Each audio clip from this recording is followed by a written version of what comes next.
getting close. It is my great honor to be invited to invite the dignitaries who were letting speak to come forward and offer their words of greetings. And I momentarily had a moment of panic when I looked at the printed program and it said greetings from dignitaries and didn't name any. Because as a group, you have already been confused about dignitaries at the beginning of this awards ceremony. And I was thinking malevolent things about that, and then I realized that I was confused until I remembered I had a list of dignitaries with asterisks. And it is the people with asterisks who are to have this opportunity to have an asterisk moment in our celebration by bringing us greetings. And we will begin with our gracious and lovely Fiatkona, Margaret Keniston.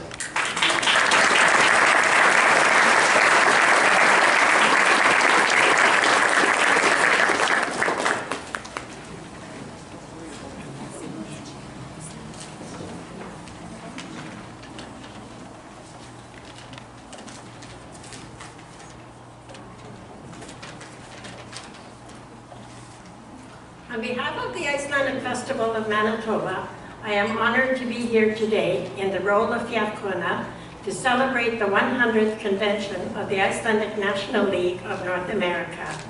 The festival board and members are so proud to be part of this milestone occasion. I extend a warm welcome to our distinguished guests, President of Iceland, Guðni Jóhannesson, and his wife Eliza Reid, as well as to all fellow dignitaries, guests, and members of the INL of North America.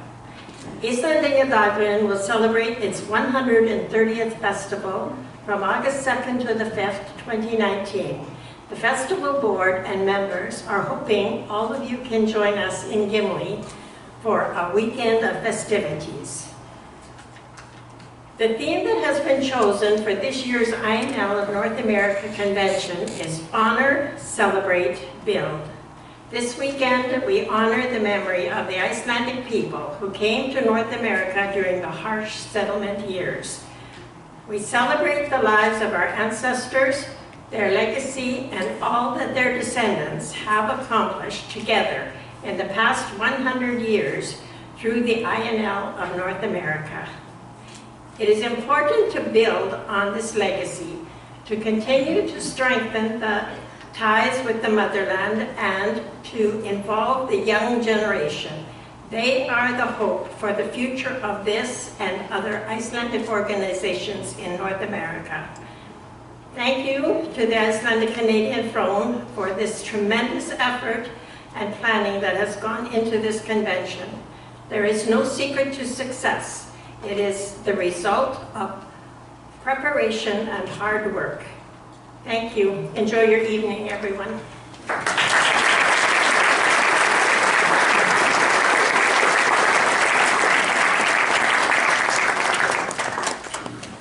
Takk fyrir, frú Fiatkona. It is now my distinct honor to invite the Premier of Manitoba, Brian Pallister, a man who has married well, in the Icelandic community, to bring greetings to the convention.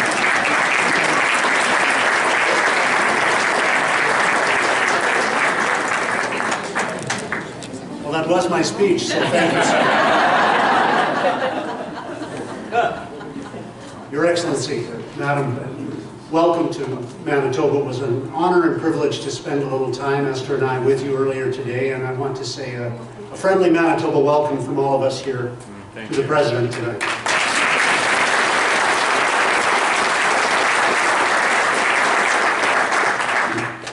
As has been pointed out quite rightly, I owe a tremendous debt of gratitude to Iceland for the woman I had the great privilege of meeting 35 years ago and wedding 30 years ago this coming week.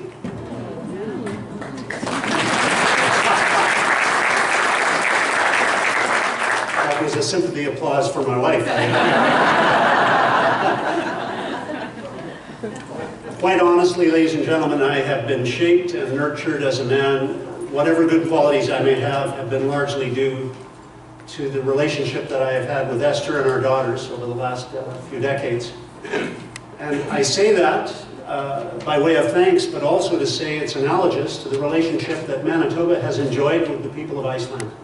The people who came here with courage, with intelligence, resourcefulness, a community-minded spirit that helped, just as Esther made our family great as we could be, so too I think have the Iceland people made Manitoba greater than it would have been in their absence. And so I say thank you, a debt of gratitude on behalf of the people of Manitoba for the tremendous contributions that Iceland has made to our heritage and will make to our future as well. And I also want to say that anniversaries are a wonderful occasion, and of course tonight we celebrate a wonderful centennial. A centennial of your great association and your great accomplishments. A chance to reflect on past accomplishments, but also, as has been referenced, to celebrate future accomplishments as well. Based on the many accomplishments of your organization and its various chapters throughout North America, and I must hesitate for a second and say, how many of you are not from Manitoba? Would you put up your hands? Manitobans, let's welcome these people.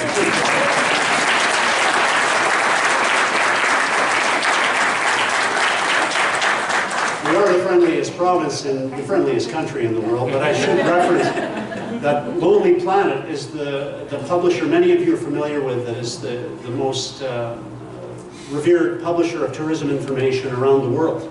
And Lonely Planet just a number of weeks ago released its top 10 attractions globally. And I know that Doug Ailson is aware of this. I know the Senator is as well.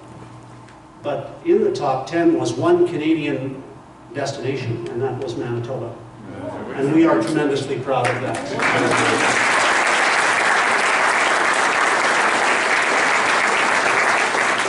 I thank you for your kind invitation this evening. I congratulate those who are receiving acknowledgements tonight and thank them as well for their tremendous efforts. Your organization continues to set a tremendous example for the people of our country and for other countries as well, and for others to emulate. And I thank you for that as well. Once again, on behalf of the people of Manitoba, it is my honor to say thank you for all that you have done for our province. Congratulations on reaching this tremendous milestone. All the best.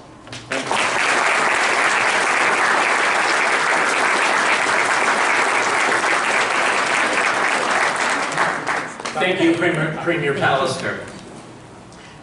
I would now like to invite someone who is referred to in the parliamentary guide as the Senator for Manitoba, or one of the Senators for Manitoba. But we have come to know Patricia Bovey as the new Senator for New Iceland. It is my honor to invite her to bring her greetings this evening.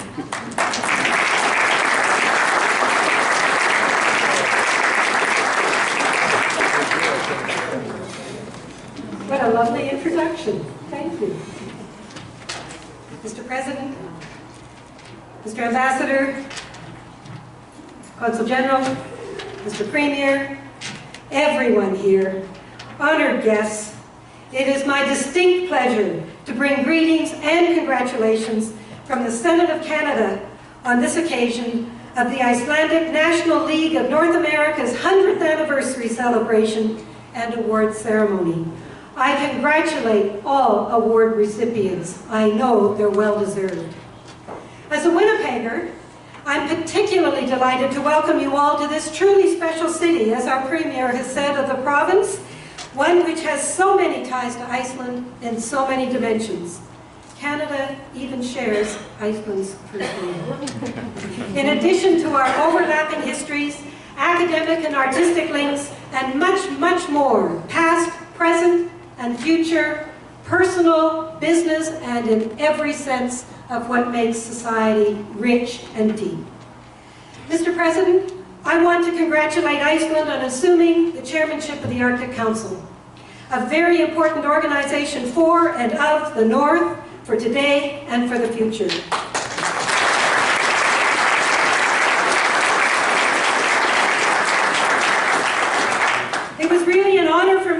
one of Canada's delegates last September at the 13th Parliamentary Conference Arctic Conference in Inari, Finland.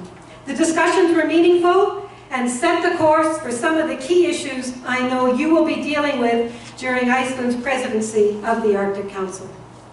And I want to take a minute, if I may, to tell you about two particularly, I believe, relevant committee studies underway in the Senate, which will be tabled in the coming weeks.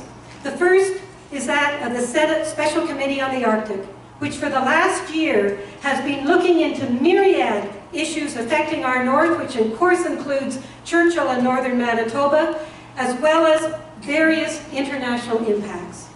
The second is a cultural diplomacy study of the Foreign Affairs and International Trade Committee, one which has also had a year-long series of testimonies. Both are important initiatives with connections to Iceland. I've been honored to be involved in both of them as deputy chair of one committee and introducer of the other idea, and honestly, I think it charts the future, the build that you're celebrating tonight. I'm sure they will enhance Canada's ongoing work and connections with Iceland, a place I so enjoyed visiting with our Governor General in 2003. And I have to say, on a very personal note, I look forward to visiting Iceland again soon with my family, at least I hope before too much time passes. Again, Mr. President, and all distinguished guests, on behalf of all my Senate colleagues, my warmest welcome to you all to Winnipeg this weekend, and I'm sure you'll have a truly productive convention. Thank you.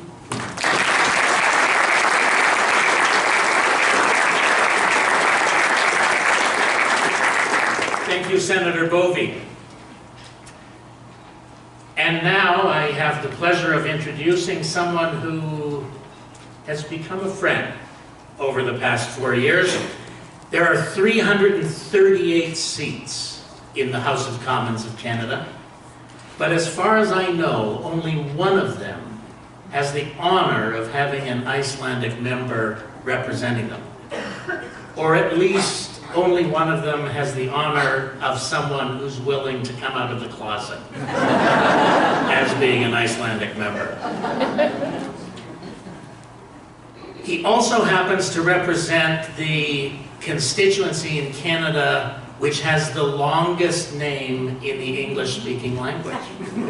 I would like to invite the Member of Parliament for Charleswood, St. James, Assiniboia, Headingley, Doug Nielsen, to bring greetings.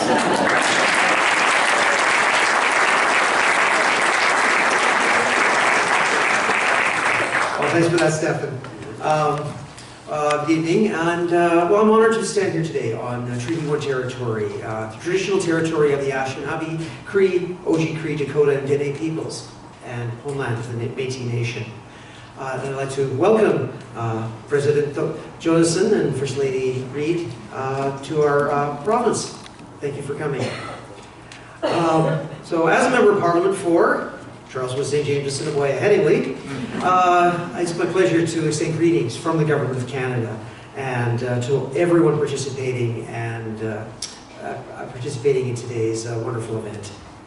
My family and I are very proud of our Icelandic heritage, and I am very happy to be here in a room full of people that can correctly pronounce my name. I'm also proud to be the 8th Member of Parliament in Canadian history of Icelandic descent. My father's family immigrated from Iceland in the mid-1800s, and actually in my father's home in British Columbia, he didn't speak a word of English until he started school at the age of 6. He was also a long-time subscriber to the Lodberg Hemstræde, the publication that I still have, keep regularly in my constituency office. My family has actually spent our summers in formerly the Republic of New Iceland, which we now know as Manitoba's Interlake. We've been spending every summer there since the mid-70s, and we still have a cabin there. And our family still keeps track of our heritage.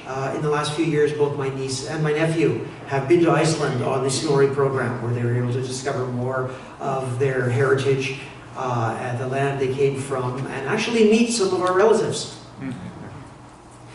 So My heritage, it's very important to me and my family, and that's why I'm very happy to be here to celebrate 100 years of the Icelandic National League of North America. The work that you do to promote Icelandic heritage, culture, and traditions that our families brought to this continent has had a tremendous effect in shaping our nation's multicultural mosaic, and your dedication to maintaining our cultural ties to Iceland has helped strengthen our nation's bonds to each other. So once again, I'd like to thank every one of you here today, and here's to 100 more years.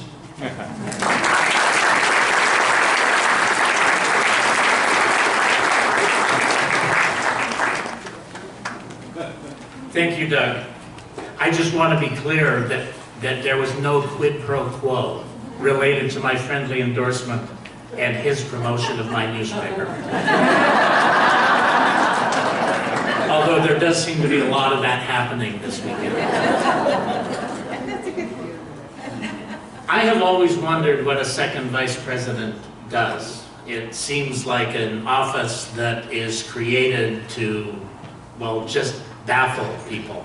And I finally figured it out in this moment, because my next task as second vice president, which is to say the understudy to the vice president, someone well down the list of the governance hierarchy, it is my job to introduce the person who will introduce the next speaker. The governance system now makes perfect sense to me.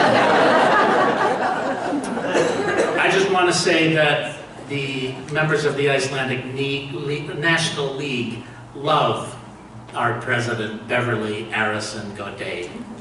And it is a pleasure to work with her, a great honor indeed to work with her. She is steadfast and dedicated and tireless in pursuing the objectives of this organization. And I would now like to invite her to introduce the keynote speaker.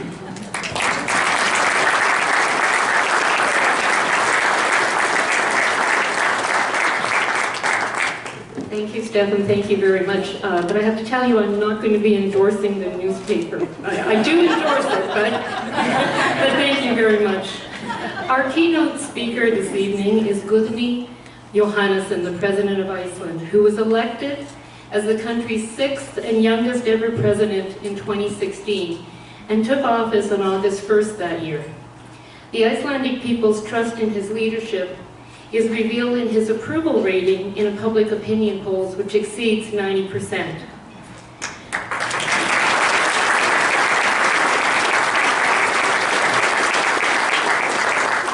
A historian by profession, President Guðni was a professor at the University of Iceland and political commentator before his election. A specialist in modern Icelandic history, he published works on the Cod Wars, the financial crisis of a decade ago, and the institution of the Icelandic presidency. He is the author of a number of biographies, and interestingly, he has translated 4 Stephen King novels into Icelandic.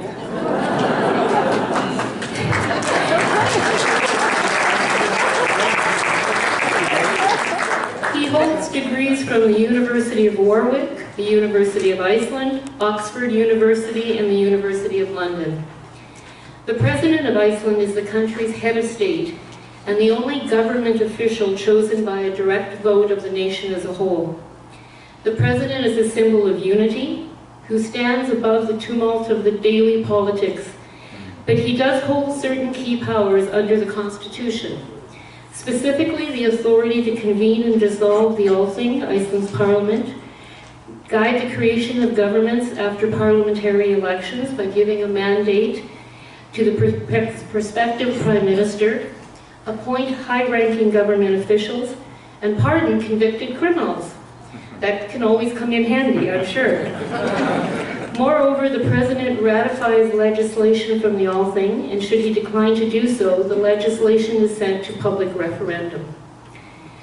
President Guðni is here with his wife, Eliza Reid, the First Lady of Iceland, who is a Canadian-born journalist and business person, the founder of the Iceland's Writers' Retreat.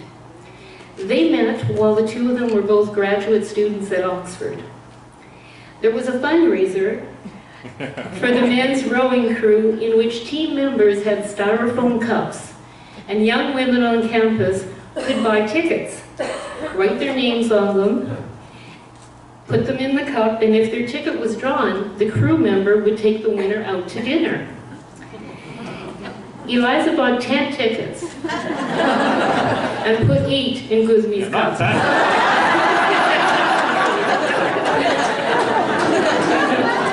With the odds in her favor, Guzmi drew her name. It's better than a Disney romance. And Icelandic Canadians swell with pride that the First Lady of our ancestral homeland is a native of our beloved Canada.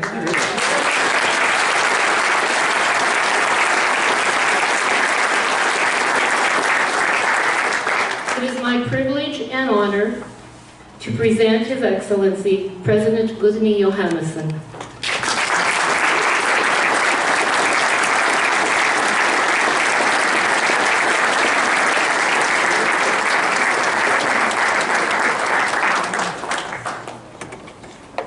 Oh, wow.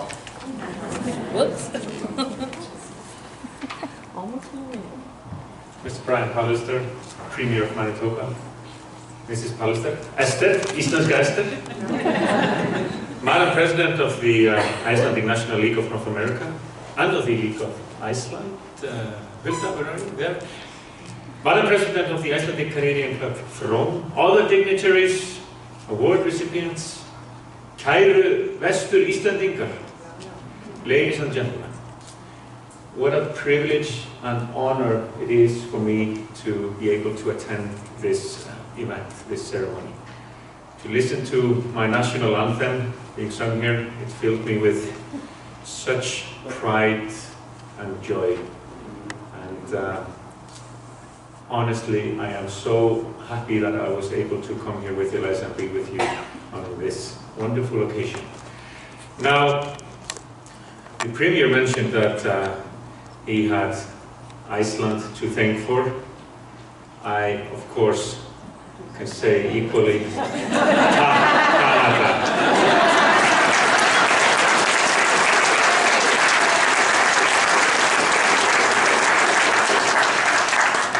Now, my speech. My wife Eliza and I would like to thank you. Thank you for the goodwill and warmth we have encountered on our visit here in Manitoba, here in Winnipeg. And I also bring you greetings from Iceland, from the people of Iceland. It was here, in this city, that a meeting was held just over 100 years ago. A meeting of the newly founded Icelandic National League of North America. We commemorate the founders' initiative and congratulate all members of the League on this historic occasion. This year also sees the 100th anniversary of the founding of the Icelandic Canadian throne here in Winnipeg, and that of course is also a cause for celebration.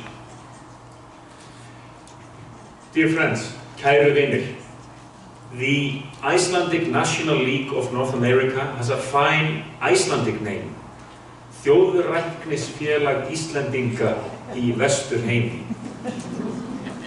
Yeah, I know it's a tough one. Þjóðræknisfélag means National League, and the Icelandic word þjóðrækni is a beautiful compound. The first element, þjóð, nation, suggests a grouping of people who share many traits, not everything, from previous experience, and who choose to be regarded, in most ways, as a distinct entity in the present, working for a better life for themselves and their descendants.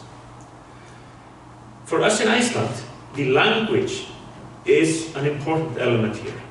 Our unique language, Icelandic, which we must use and develop in daily life if we wish to continue to be a nation among other nations. A people who have something to offer in the varied fields of human culture. We are small, and without our language, we would lose part of our character and our special position. The country itself also looms large in our national consciousness. with its rough and terrible beauty, and at the same time, its natural resources that we own in common as a nation. And I hope that this common ownership will be enshrined shortly in our constitution.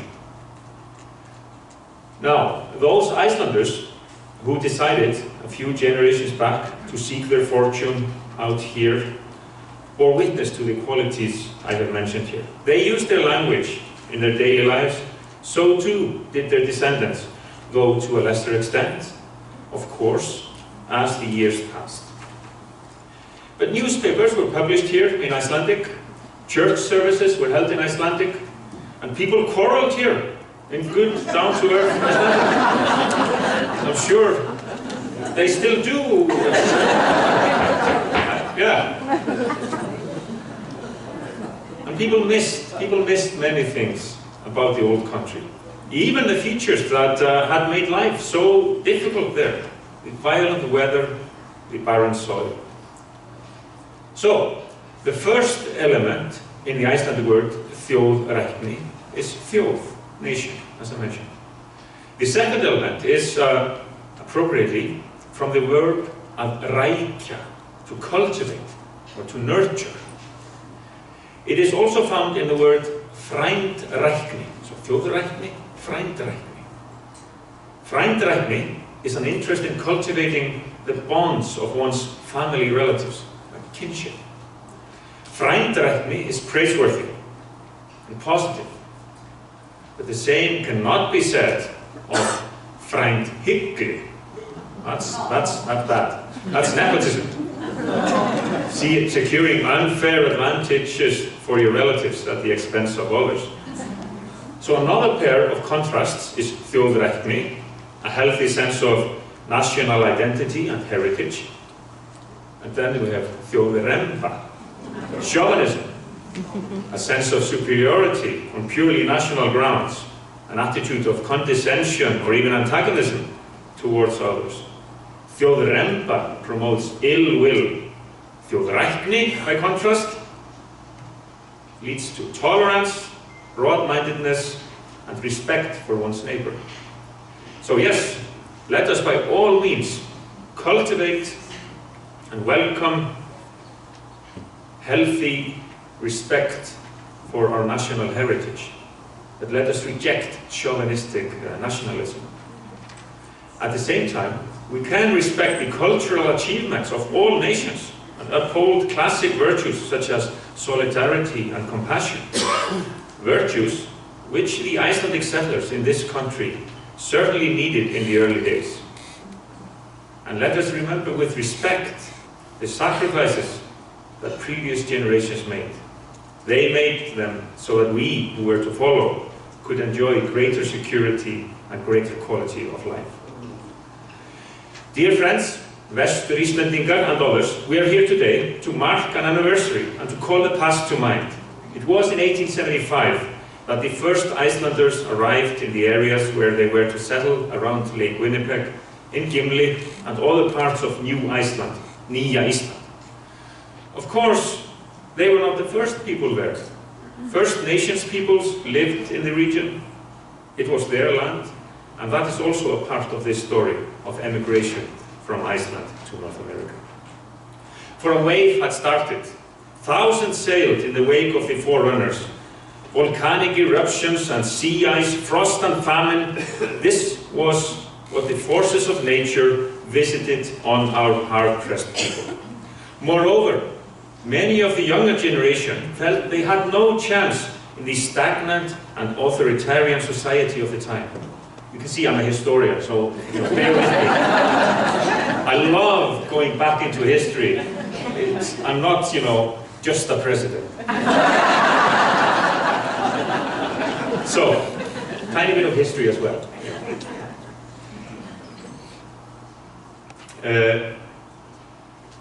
They had no chance, they felt they had no chance in a stagnant and authoritarian society. Particularly when a bright future seemed to await them in the West. So one morning, Sigríður Erlendsdóttir, a teenage girl in Iceland, went up to her father put her arms around his neck and said, "Dear father, kæri pabbi, I have decided to go to America. I can't see any future for me here." Their parting, when she boarded the ship, was a painful moment. Both had tears in their eyes. Father and daughter were never to see each other again.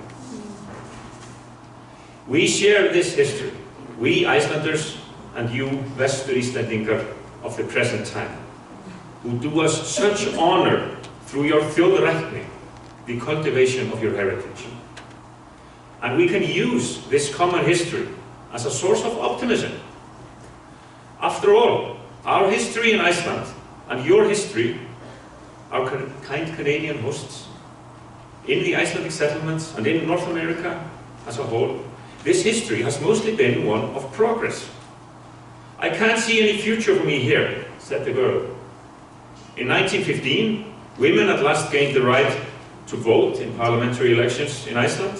On that occasion, Bríet Bjarnhéðinsdóttir, the great leader of the women's rights movement, said, "We welcome a future in which men and women will work together on all national issues, both in the home and in the Alþingi." By that time, Iceland had already secured home rule, sovereignty was on the horizon, and the foundations had been laid for social progress, equal opportunities, and welfare, which we have since striven to bring into being, consolidate, and develop. And notwithstanding all our disagreements, our infighting, and our different needs and expectations, it can still be said of Icelanders that we are united in more ways than we are divided. And this applies to you too, Vestur-Íslendingar and our kind hosts, the good people of Canada. I am sure you have heard how you are described as the most polite people on earth. And you know, here in Manitoba, the most polite region of the most polite country. And Winnipeg, presumably the most polite city in the most polite region in the most polite country. And this gathering, you know, most polite people on earth, extremely friendly and courteous. One should, of course, avoid generalizations, particularly when they have become cliches. Nevertheless, I do want to say and reiterate that here in Canada, I have encountered only goodwill and warmth. And I think maybe a more impartial deduction would be that the open-mindedness and solidarity evident in so many places in Canadian society can be attributed to the fact that Canada is, in large measure, a nation of immigrants. So in this respect, Iceland has made its contribution to the building of Canadian society. For decades, Canadians and Americans of Icelandic descent have served in positions of responsibility and done much to strengthen their communities. You are still doing this and will probably continue on the same path. And this fills us Icelanders back home with healthy pride. Our sense of family relationship, frændrækni, comes out in this. So, and here comes a bit of a hard part. What qualities then came to you from us? What was our contribution? I have sung the praises of the true cultivation of one's heritage, and I am proud of my country and its people. But I have also pointed out here the need for candor and a realistic narrative rather than a photoshopped picture. Thus, I'm afraid that I have to admit that while my fellow countrymen and women are certainly friendly in general, it does not often happen that we Icelanders are praised for being excessively polite and courteous. This Canadian virtue must have originated elsewhere. It did not pass through the Icelandic immigrants. So what are we like, we Icelanders? If we're not polite and courteous, but we are friendly, believe me, we're friendly, we're just not so open about it. So what are we like, we Icelanders? Or to put it another way, what are you like? You Vestur Íslendingar, you North Americans of Icelandic descent. For is it not true what the old Icelandic proverb says? Fjórðungi bregður til fósturs, that's one thing. Ancestry influences character. About 1,000 years ago, Icelanders were described as living in holy simplicity, in which they demand nothing more than what nature gives them. Apparently, we were also apathetic and slow. Yet, somehow we survived. We lived through famine, we lived through natural catastrophes and shortages, century after century. In the latest novel, by the writer Hallgrímur Helgason, which is set in Iceland, in the years when the emigration to North America was at its height, Icelanders are described like this: tough in times of challenge, resourceful, helpful, and good at coming up with a solution. World champions when it comes to dealing with unexpected situations. But nothing causes them greater torment than definite figures, well-prepared decisions, fixed contracts, and concrete plans. Do you realize that?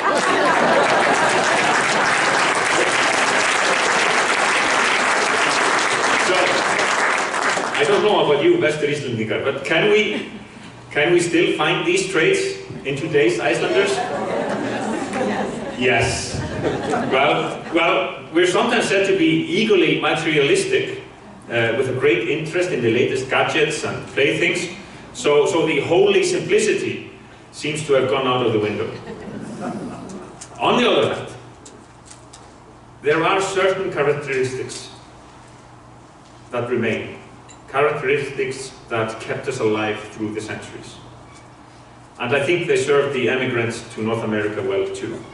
So I'm thinking of stamina, I'm thinking of stubbornness, the ability to stand together when this is called for, even though we squabble at other times, and believe me, we do that a lot. And we have this contradictory combination of a lack of discipline, but a certain stoicism as well. It gets us into all sorts of messes, but also gets us out of them again. This has been summed up in the expression, much used in Iceland, "Þetta reddast." It will work out. Þetta reddast. Now, I know, I can't say this is off the record, but one of the duties of a president, something I need to do. I have to choose like an emblem, like a coat of arms almost, and a motto in Latin. So one of the things I'm thinking about is, how does "Þetta reddast" sound?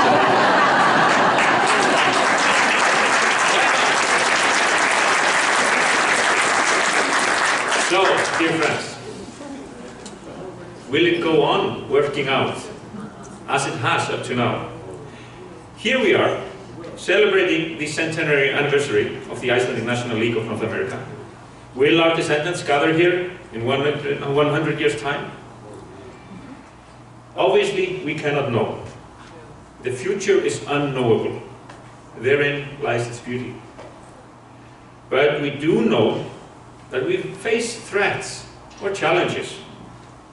Nature is our chapel, says Björk, one of our best-known artists, as she continually reminds us of our duties towards the country that we have been entrusted with to sustain, not to destroy.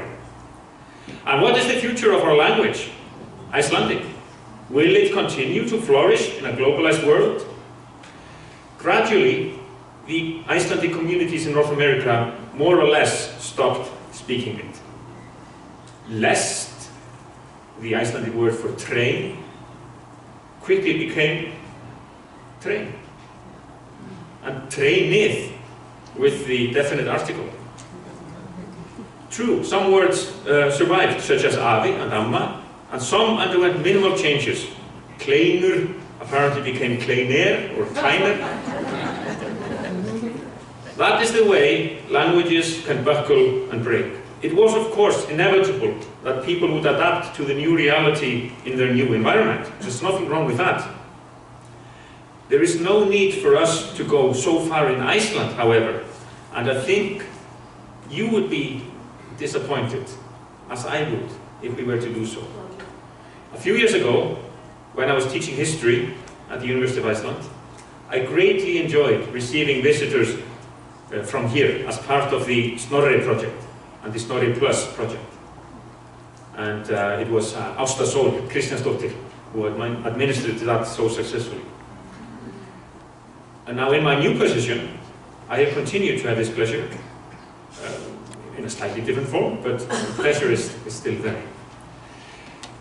So, dear friends, kæru vinir, your continued cultivation of your Icelandic heritage is something that fills us with pride, and, I hope, makes us more determined to protect and develop our language and our cultural traditions.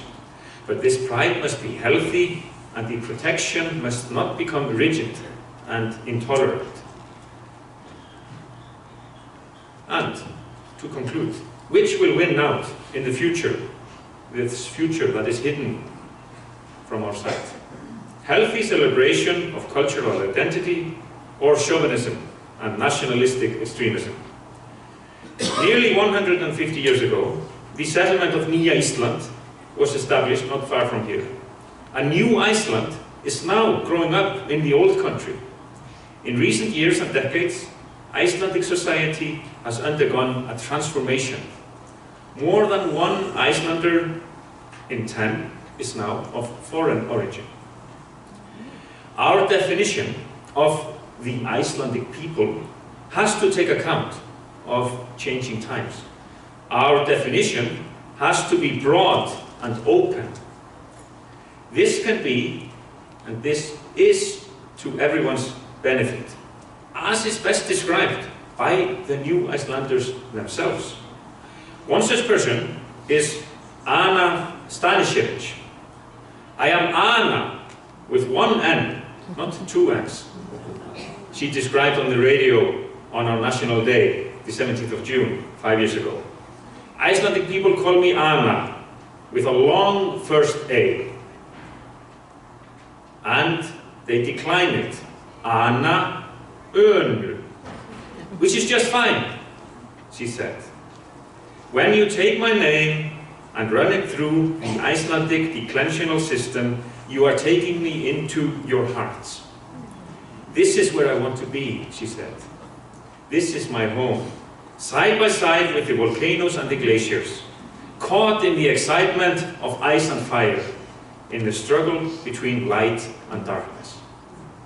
Yes, dear friends, it may be possible, it may work out, þetta reddast. And you good Vestur Íslendingar have demonstrated this for well over 100 years. Let us go on demonstrating it in this admirable country and also in Iceland, without nationalistic bombast, but full of pride in our diverse heritage. Honor, celebrate, build. Once again, I congratulate you on this great occasion, and I wish you all good fortune in the future. Thank you.